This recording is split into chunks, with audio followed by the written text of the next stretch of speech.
Good morning dear students. Today is your next class of hydraulics and pneumatic.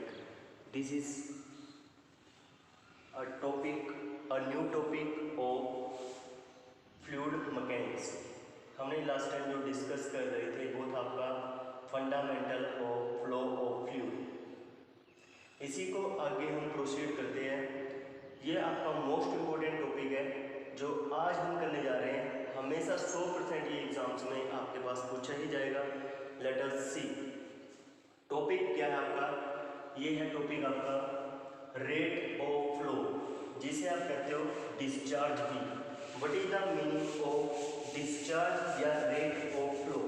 क्या समझते हो आप इस चीज़ से? पहले समझने की कोशिश करना। What is the meaning of rate of flow? I think rate of flow, इसी को दूसरा नाम है आपका डिस्चार्ज। डिस्चार्ज, देखिए सर, डिस्चार्ज को हम कैपिटल क्यू से रिप्रेजेंट करते हैं।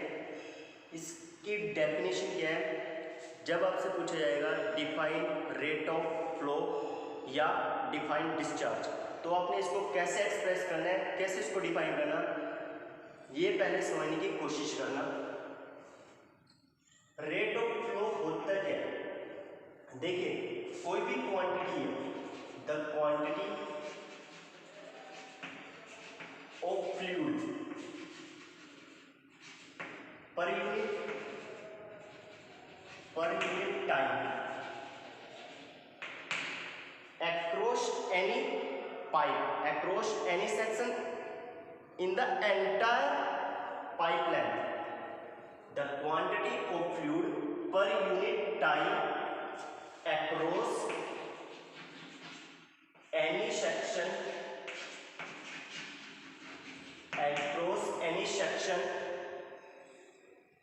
in the pipe is known as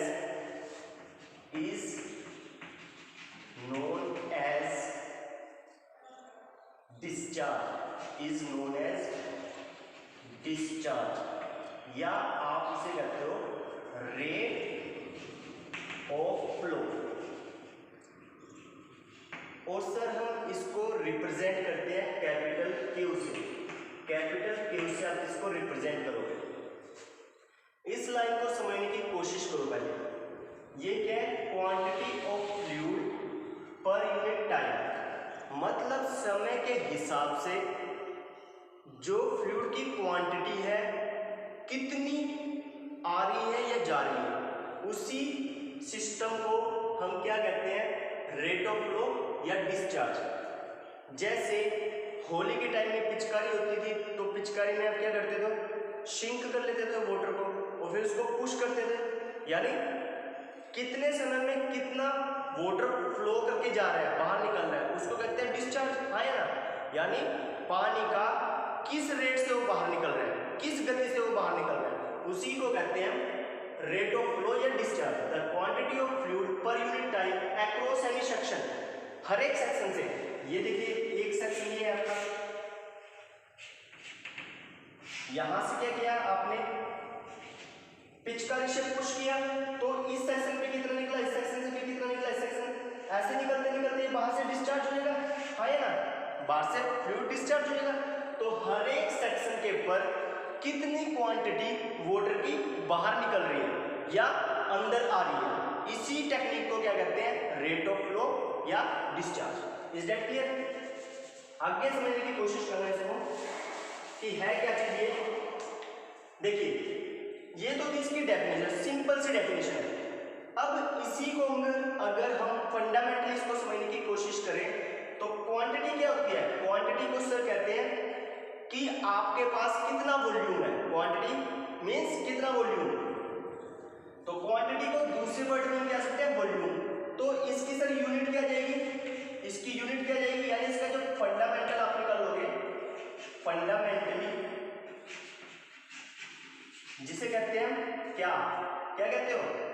mathematically.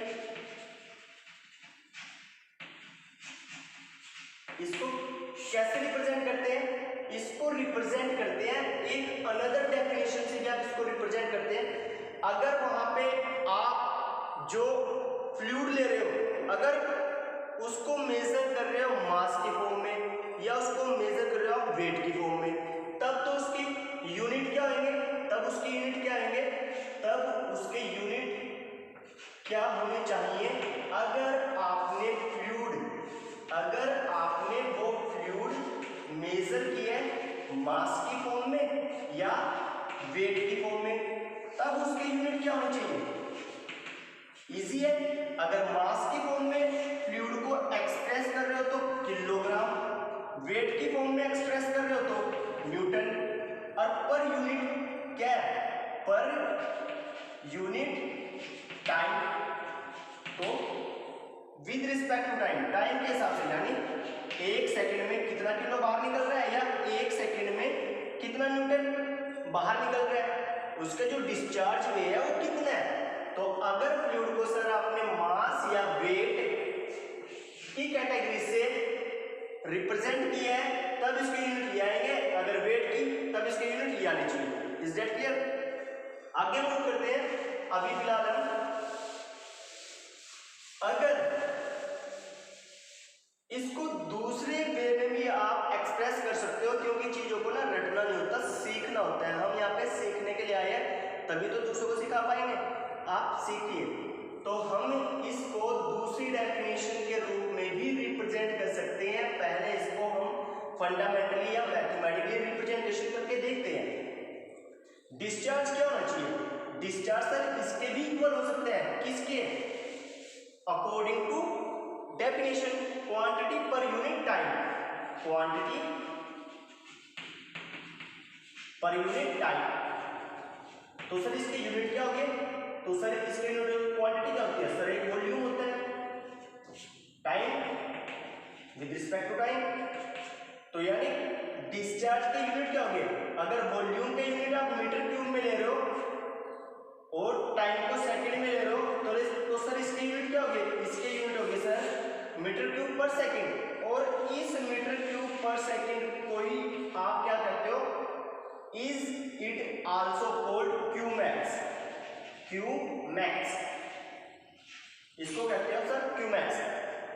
अगर कल पूछ लिया what is the meaning of Q max, तो सर आपको पता होना चाहिए Q max is equal to metre cube per second, nothing but metre cube per second, also called quantity पर यूनिट टाइम टेकन। ओके, इसकी एक दूसरी डेफिनेशन ये भी है sir, very simple, it is the product of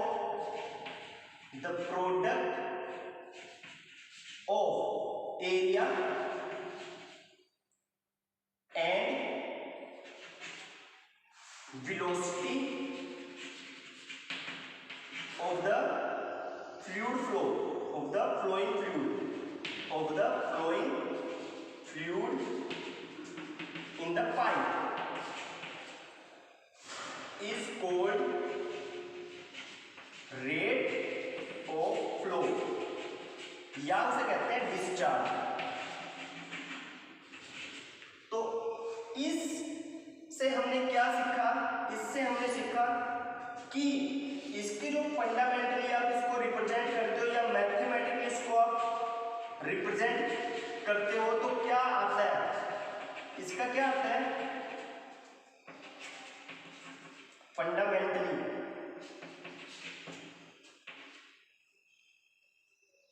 इससे हमें मिलता है कि जो आपका रेट ऑफ फ्लो होगा यानी जो डिस्चार्ज होगा वो किसके इक्विवेलेंट होना चाहिए, वो सर इक्विवेलेंट होना चाहिए एरिया, और प्रोडक्ट का मतलब क्या है सर, प्रोडक्ट का मतलब है सर मल्टीप्लाई, तो मल्टीप्लाई इनटू वेलोसिटी। और जो ये सर वेलोसिटी है ये वो वेलोसिटी है जो एवरेज वेलोसिटी कंसीडर की जाती है, जो एवरेज वेलोसिटी कंसीडर की जाती है। तो एक फॉर्मूला आपका यहां से ये भी बनता है कि जो डिस्चार्ज होगा या रेट ऑफ फ्लो होगा वो इक्वल होगा area into average velocity in the pipe. देखिए जैसे कि ये आपके पास एक पाइप है, ये एक पाइप है, इसके अंदर से वाटर फ्लो कर रहा है, ओके, यहां से वाटर फ्लो कर रहा, यहां से वाटर फ्लो कर रहा, ठीक है, पूरा एंटायर ये भर के चल रहा है। तो यहां पे जो वेलोसिटी होगी वो इनके कंपैरिजन में मैक्सिमम होगी, तो ये जो वेलोसिटी होगी मैक्सिमम होगी, हाँ या ना। और जो यहाँ पे जो बॉटम के साथ टच करके आ रही होगी वेलोसिटी, वो क्या होगी, वो वेलोसिटी मिनिमम होगी, निग्लिजिबल होगी, जीरो के बराबर होगी वो, हाँ या ना। तो हमने क्या किया, हमने एक एवरेज वेलोसिटी मान ली कि इसके अंदर पूरे पाइप के अंदर जो वेलोसिटी है वो एवरेज वेलोसिटी वो v है। क्या है, एवरेज वेलोसिटी v है। तो इस केस में जब हम रेट ऑफ फ्लो की डेफिनेशन देंगे, दूसरी डेफिनेशन, तो वो ये रहेगी कि जो प्रोडक्ट होगा इसका क्रॉस सेक्शनल एरिया, ये जो एरिया है वो cross sectional area of the pipe Guna into multiply average velocity of the fluid flow in the pipe, कि भाई इस पाइप के अंदर कितना फ्लूइड फ्लो कर रहा है उसकी वेलोसिटी क्या है, तो वो एवरेज वेलोसिटी कंसीडर की जाएगी। तब आपके पास डिस्चार्ज यानी क्यू किसके इक्विवेलेंट होगा, एरिया इनटू वेलोसिटी। ओके, फिर इसके यूनिट क्या बनेंगे, तो इसके यूनिट क्या बनेंगे सर क्यू के यूनिट वही बनेंगे जो एरिया और वेलोसिटी के होंगे। तो एरिया के यूनिट क्या होते हैं, कंसीडर किया जाता है एरिया मीटर स्क्वायर में, और वेलोसिटी किस में कंसीडर की जाती है, मीटर पर सेकंड में। तो ये किस, तो इक्विवेलेंट हो गया ना मीटर स्क्वायर और मीटर का वर्ग, तो कितना हो गया, मीटर क्यूब पर सेकंड। तो देखिए ये यूनिट भी इसी के इक्विवेलेंट है। तो इसका मतलब जो डेफिनेशन ये है वही डेफिनेशन ये है, बस क्या है मोल्ड करके अपनी सिंपलीफिकेशन, अपनी सिंपल भाषा में जो आपको समझ आता है उसके अकॉर्डिंग आप इसको ऐसे भी एक्सप्रेस कर सकते हो या ऐसे एक्सप्रेस कर लो, depend on you. Okay, sorry. तो आपके पास जो रेट ऑफ फ्लो है या डिस्चार्ज है वेरी वेरी इंपॉर्टेंट है, 101% एग्जाम्स में पूछा जाता है, और इसके बिना आगे मूव करना बहुत बड़ी गलती होगी। क्यों, क्योंकि जब 10 नंबर का जो न्यूमेरिकल आएगा वो डिस्चार्ज की हेल्प के बिना हो ही नहीं सकता, ठीक है। तो ये जो टॉपिक है कितना इंपॉर्टेंट हो गया, देखिए तो जो 10 नंबर में जो आपके पास न्यूमेरिकल आएगा वो इसी के ऊपर बेस्ड है, और खुद ये भी पूछे जाते हैं 2 या 4 नंबर में, ठीक है। कल को इसके यूनिट भी पूछ सकते हैं, तो ज्यादा इंपॉर्टेंट है ना, तो इसलिए हम इसको छोड़ नहीं सकते, मोस्ट इंपॉर्टेंट है। आगे हम मूव करते हैं एक अनदर टॉपिक के ऊपर, और उसके बाद हम आगे मूव करने की कोशिश करेंगे, नया कुछ सीखेंगे। ओके,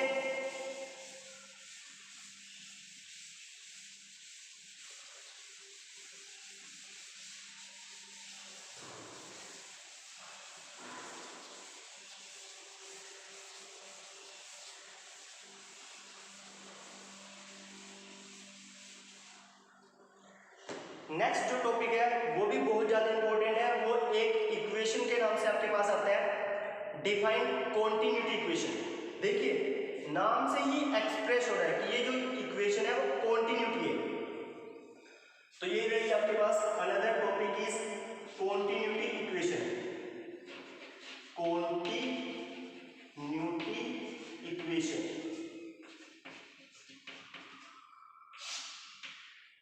ये इक्वेशन क्या कहती है, ये इक्वेशन कहती है कि जब कोई एक पाइप है उसके अंदर से पानी फ्लो कर रहा है, पानी मींस मतलब फ्लूइड कोई फ्लो कर रहा है, ठीक है। ये मेरा पूरा कंप्लीट यहां से लेके यहां तक एक, मान लीजिए मैंने एक पाइप सेलेक्ट किया, ठीक है। यहां मेरा इनलेट, यहां से एग्जिट, ये आउटलेट है, ये इनलेट। इस पूरे के पूरे पाइप में, इस पूरे पाइप में क्या हुआ, पानी फ्लो करके बाहर जा रहा है, ठीक है। उस कंडीशन में आप थोड़ी देर के लिए सपोज कीजिए कि वो ना तो मूव कर रहा है, जो पानी है फ्लो नहीं कर रहा, इधर से भी फ्लो नहीं करके अंदर नहीं आ रहा, ना इधर से बाहर जा रहा। तो उस स्थिति में क्या होगा, जितना मेरे पास इस सेक्शन पे मास होगा उतना ही इस सेक्शन पे मास होगा, उतना ही इस सेक्शन पे मास होगा, उतना ही इस सेक्शन पे मास होगा। इसका मतलब क्या है कि पाइप के हर एक सेक्शन पे जो मास की क्वांटिटी रहेगी वो सेम रहेगी, हाँ या ना, सेम रहनी चाहिए ना भाई, ना तो पानी आ रहा ना पानी बाहर निकल रहा। तो इसी फिनोमिना को, इसी को हम एक इक्वेशन के रूप में रिप्रेजेंट करते हैं, और जिस इक्वेशन के रूप में रिप्रेजेंट करते हैं उसे कहते हैं कॉन्टिन्यूटी इक्वेशन। इस इक्वेशन में क्या करते हैं, if no liquid is added और remove in the pipe in the entire length of the pipe, then फिर क्या होगा, जब आपने ना तो फ्लूइड को, यानी जो पानी ले लो, ना तो फ्लूइड को ऐड किया ना ही फ्लूइड को सब्ट्रैक्ट किया, ना तो फ्लूइड उसमें निकाला उसमें डाला और ना ही उसमें से निकाला, तो उस स्थिति में क्या होगा, मास जो होएगा हर एक सेक्शन पे वो कांस्टेंट रहना चाहिए, मतलब सेम रहना चाहिए, हाँ या ना। तो इसी को कहते हैं कॉन्टिन्यूटी इक्वेशन। तो इस इक्वेशन की डेफिनेशन क्या बनी, if no liquid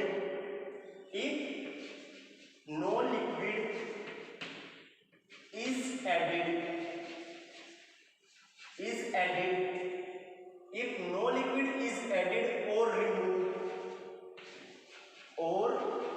removed in the pipe at any section, at passing across the different section या at any section in the entire length of the pipe। तो मैं सिंपल लिख रहा हूं, बिल्कुल simple, if no liquid is added और removed in the pipe at any section, किसी भी सेक्शन पे नहीं, ना तो हम रिमूव कर रहे ना उसमें ऐड कर रहे, इसका क्या रिजल्ट निकलता है, then the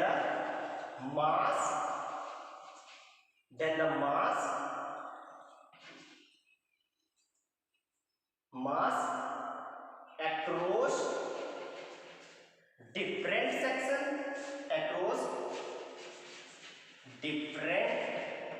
sections shall be same, या मैं तो ये कहता हूं मस्ट बी सेम यार, हाँ या ना, मस्ट बी सेम, भाई सेम ही रहेगा, या मस्ट बी कांस्टेंट, जो मास रहेगा वो मस्ट बी कांस्टेंट। इस बात को आप ऐसे समझने की कोशिश करो, अगर आपके पास एक ये आ रहा है क्वेश्चन, यहां देखने की कोशिश करोगे, चलो यहां देखने की कोशिश करते हैं, ये एक पाइप है, ठीक है, इस पाइप में से यहां से वाटर फ्लो करके ये है इनलेट और ये एग्जिट, ये आउटलेट, ठीक है। ये सेक्शन मान लीजिए सेक्शन 1 है और ये सेक्शन 2 है, तो यहां भी तो छोटे छोटे कोई सेक्शन रहे होंगे, अगर हम पूरे एंटायर लेंथ का देखिए इस पाइप की, और ये पूरा पाइप, तो यहां भी तो कोई सेक्शन रहा होगा, ए बी सी डी कोई सेक्शन मान लीजिए रहा होगा। जब इसमें पानी ना तो इसके अंदर ऐड कर, एक बार पानी चला गया, अब अगर पानी हमने इसमें ना ऐड किया ना इसमें से निकाला, तो क्या रहेगा, जो सेक्शन ए के ऊपर जितना मास है वही सेक्शन बी के ऊपर मास रहा होगा, हाँ या ना। तो इस कंडीशन को क्या कहते हैं कि जो ये पूरी की पूरी कॉन्टिन्यूटी इक्वेशन है, ये जो कॉन्टिन्यूटी इक्वेशन है ये कंजर्वेशन ऑफ मास के ऊपर डिपेंड करती है, जो एक प्रिंसिपल है। तो जो ये कॉन्टिन्यूटी इक्वेशन है, continuity equation based also based on the principle, कौन से प्रिंसिपल पे, principle of conservation of mass, हाँ है ना, कंजर्वेशन ऑफ मास। तो ये मास के कंजर्वेशन प्रिंसिपल के ऊपर डिपेंड करती है ये इक्वेशन, ओके। अब इसको हम प्रैक्टिकली आपको सिखाने की कोशिश करते हैं, आप इसको प्रैक्टिकली यहां पे देखिए, ठीक है सर। वही होली के टाइम ठीक है, या कुछ भी मान लीजिए आपने पाइप सेलेक्ट किया, ये एक पाइप सेलेक्ट किया आपने, ये रहा आपका पाइप, और ये पाइप क्या है, टेपर की फॉर्म में है। ये क्या पाइप सेलेक्ट किया हमने, एक टेपर की फॉर्म में सेलेक्ट किया, ये इसके नंबर ऑफ सेक्शंस में डिवाइड कर रहे हो आप, ठीक है, ये इसकी यहाँ से लेके यहाँ तक की लेंथ है। अगर मैं इसका सेक्शन ये वाला सेलेक्ट करता हूँ और इस सेक्शन को देता हूँ नाम 1 और एक सेक्शन यहाँ से सिलेक्ट करता हूँ और इस सेक्शन का नाम देता हूँ 2 हाँ है ना। तो मुझे पता चलता है कि जब इसके अंदर वाटर जा रहा था, ठीक है, उसके बाद हमने सडनली इसको स्टॉप कर दिया, ठीक है, उसके बाद जब यहां से जाएगा नहीं तो बाहर कैसे आएगा, है ना। तो ये मान लीजिए क्योंकि इसका भाई क्या है, क्रॉस सेक्शन थोड़ा छोटा है तो इसका एरिया भी थोड़ा छोटा होगा, इसकी वेलोसिटी भी कुछ रही होगी, हमने v1 मान लिया, यहां से बाहर निकलेगा तो area a2, area velocity v2, क्योंकि यहाँ सेक्शन 1 है तो हमने 1 लगा दिया, वेलोसिटी 1 पे ले रहे हैं तो 1 पे कंसीडर करते हैं, हमने 1 नाम दे दिया, इजी है याद रखने के, क्योंकि सेक्शन 1 के ऊपर कंसीडर किया जा रहा है तो हमने 1 लिख दिया, 2 के ऊपर कंसीडर किया जा रहा है तो हमने 2 लिख दिया, ओके। अब हमें यहाँ से ये पता चलता है, ये सीखने को मिलता है कि सर जितना यहाँ से मास पर यूनिट टाइम फ्लो कर रहा था उतना ही मास पर यूनिट टाइम यहां से फ्लो करके बाहर आएगा, और जो दोनों मास है, दोनों जो क्वांटिटी है वो क्या होनी चाहिए, जब यहां से गया तो यहां से बाहर निकल गया तो मस्ट बी सेम, हाँ या ना, दोनों मस्ट बी सेम।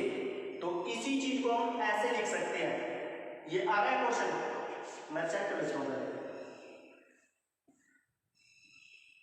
यस आ रहा है, तो मैं इसी चीज को यहां पे लिखने की कोशिश करता हूं, आप इसको समझिए। इसका मतलब क्या हुआ, एक कंक्लूजन हमने यहां से निकाला, क्या कंक्लूजन निकला हमारा, ये कंक्लूजन निकला कि सर मास पर unit time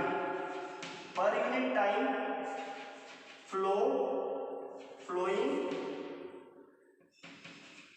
in the pipe at section 1 must be equal to equal होएगा मास, कहाँ लिखूं, यही लिखता हूं, ये तो आपको समझ आएगा, मैं थोड़ा समझाने के लिए इसको यहाँ लिख लेता हूँ, आया आपको समझना ही तो है, इसको 1, ये एरिया, ये वेलोसिटी, तो जो ये मास होएगा must be equal to mass पर यूनिट टाइम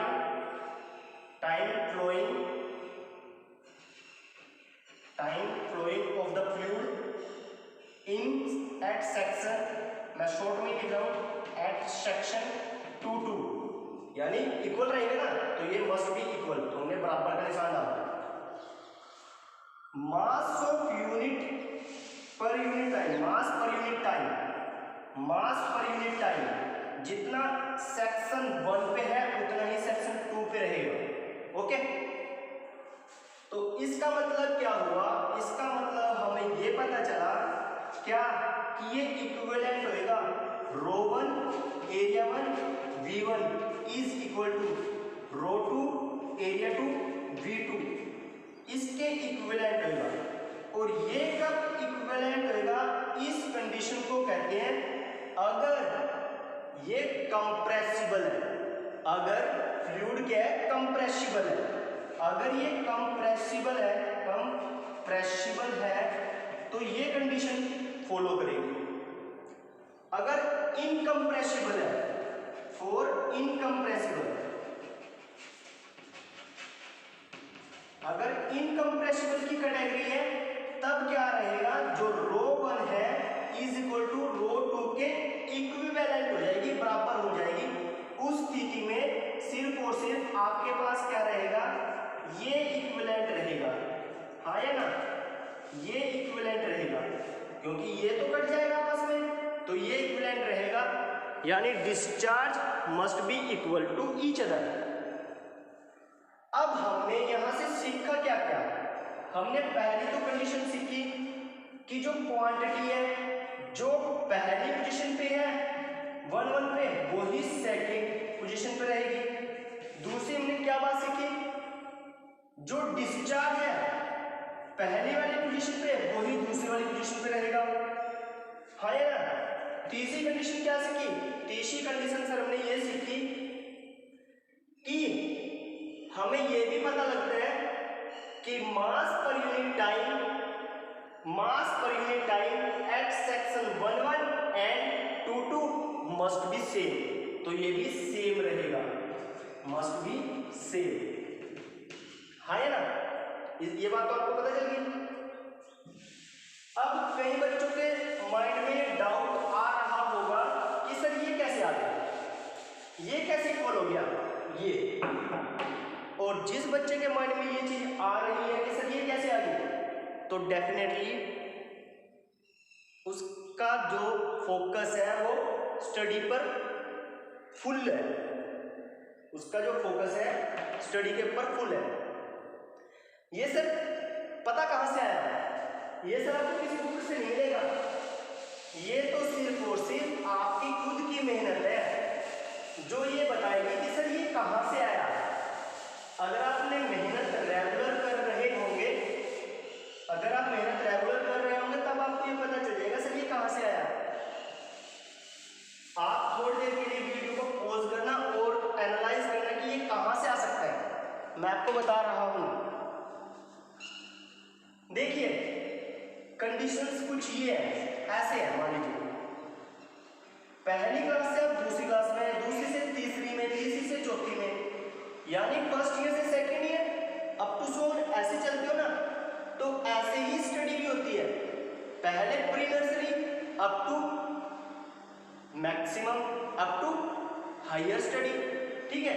तो इसका मतलब ये नहीं कि आपने अगर फाइनल स्टडी में आ गया, आप सेकंड ईयर में आ गए, तो फर्स्ट ईयर के जो आपने पास किया है वो सारे सब्जेक्ट अब आपको आ चुके हैं, नहीं, वे जो आ चुके हैं अच्छी बात है, वो सेकंड ईयर में भी आएंगे, क्योंकि जो फर्स्ट ईयर के कुछ सब्जेक्ट है वो सेकंड ईयर में भी उनके कुछ कंसेप्ट इंप्लीमेंट तो होंगे ही होंगे, हाँ है ना, होने भी चाहिए। ऐसे मेरे पास ये भी है कि जो मैंने ये टॉपिक कराए थे उससे पहले मैंने कुछ प्रॉपर्टी कराई थी, जो हमने स्टार्ट किया था फ्लूइड मैकेनिक्स को, यानी हाइड्रोलिक एंड न्यूमेटिक को पढ़ना जब हमने स्टार्ट किया था, तो हमने कुछ प्रॉपर्टी भी करी थी। तो प्रॉपर्टी में हमने क्या सीखा था, तो ये सारी प्रॉपर्टी करी थी, तो हमने एक प्रॉपर्टी वहां पे करी थी मास डेंसिटी, और मास डेंसिटी किसके बराबर थी, मास अपॉन वॉल्यूम के, हाँ है ना। अगर मैं सिर्फ और सिर्फ मास निकालना चाहूं तो कैसे निकालेगा, नो डाउट सारे बता देंगे कि सर क्रॉस मल्टीप्लाई कर दो, तो mass into volume that is a volume, not a velocity that is volume. अगर यही चीज इसको मैं मास को ऐसे लिख दूं, मास पर unit time taken, per unit time, जो यहां पे लिखा हुआ तो लिख सकता हूं ना, बटे में टाइम लिखा तो यहां पे बटे में टाइम चिपका दो, चिपकाने में तो हम लोग तेज हैं, तो मास पर यूनिट टाइम चिपका दिया। अब जो ये वॉल्यूम है, जो ये वॉल्यूम है, मास पर यूनिट वॉल्यूम, ओके। यहां पे क्या है, डेंसिटी, एरिया, वेलोसिटी, चेक करें, डेंसिटी, वॉल्यूम, टाइम। तो क्या जो ये है वही चीज तो ये भी है, हाँ या ना। कैसे समझने की कोशिश करो, मास पर यूनिट टाइम यानी मास बटे टाइम, इसका मतलब क्या है, मास बटे टाइम, और मास बटे टाइम को आपने क्या लिखा हुआ, ये लिखा हुआ ρ1 A1 V1। तो ये जब ये चीज है तो ये इसके इक्विवेलेंट नहीं हो सकती, तो इसको मैं इक्विवेलेंट कह सकता हूं, इक्वल कह सकता हूं, यानी रो एरिया और वेलोसिटी ये कैसे, चलो इसके हम यूनिट से इसको वेरीफाई करने की कोशिश करते हैं। यूनिट से इसके यूनिट क्या होते हैं, डेंसिटी के यूनिट क्या होते हैं, mass upon volume. Sir density तो यहाँ पे भी है, यहाँ पे भी है, तो ऐसा करो ना, आप इसको काट ही ना दो, इन दोनों को इक्वेट करके, इनको इक्वेट करके इसको यहाँ से रिमूव भी कर लो, क्योंकि जो फ्लूइड होगा, एक ही तो फ्लूइड होगा, वाटर होगा, तो वाटर की तो डेंसिटी सेम रहती है, तो सेम रहेगी, तो यहाँ से रिमूव हो जाएंगे। अब बात बनी इनकी, volume divide by time. Volume की यूनिट क्या होती है, मीटर क्यूब, और टाइम की सेकंड। अब इसकी भी ऐसे चिपका दो। एरिया की क्या होती है, मीटर स्क्वायर। वेलोसिटी की क्या होती है, मीटर पर सेकंड। तो क्या होगी, क्या होगी, मीटर क्यूब पर सेकंड। तो इक्वली है ना, इसीलिए ये चीज कहां से आई आपको पता होना चाहिए, तो ये इसी के इक्वल है। ओके, तो ये क्या है, इंटरलिंक होते हैं, हर एक सब्जेक्ट एक दूसरे, सॉरी हर एक चैप्टर एक दूसरे के साथ इंटरलिंक है, क्योंकि उनका कहीं ना कहीं आगे काम आने वाला है। जैसे मैंने आपको कहा रेट ऑफ फ्लो या डिस्चार्ज, तो उनका अभी आपके पास जब न्यूमेरिकल में कराऊंगा तो वहां पे वो काम तो आएगा, इसीलिए वो बहुत जरूरी था। अब फिलहाल हमने क्या सीखा कि ये किसके इक्विवेलेंट है। अब हमें ये पता चल गया कि सर एरिया इनटू वेलोसिटी हमने क्या पढ़ा था, रेट ऑफ फ्लो भी तो पढ़ा था, रेट ऑफ फ्लो जिसे हम कहते हैं डिस्चार्ज, जिसे हम क्यू से रिप्रेजेंट करते हैं एरिया इनटू वेलोसिटी। ये भी तो वही है एरिया इनटू वेलोसिटी, यानी जो डिस्चार्ज होएगा वो उतना ही होएगा जितना सेक्शन 1 पे है, डिस्चार्ज उतना ही होएगा जितना सेक्शन 2 पे है। इसका मतलब जो डिस्चार्ज 1 पे है वही डिस्चार्ज सेकंड पे भी होएगा। और यहीं पे मैंने कुछ कंक्लूजन लिखवाए थे, कुछ क्या सीखा हमने, वो चीज लिखवाई थी कि डिस्चार्ज सेम रहेगा, मास पर यूनिट टाइम भी सेम रहेगा, तो फ्लो का रेट भी सेम रहेगा, तो वो चीज, ये चीज यहाँ से आ गई। अब इन सबको हमने इंप्लीमेंट न्यूमेरिकल में कैसे करना है, ये चलते चलते और कर लेते हैं, और उसके बाद इस टॉपिक को यहीं पे फुल स्टॉप करते हैं। फिर मिलेंगे हम आपको नेक्स्ट क्लास में।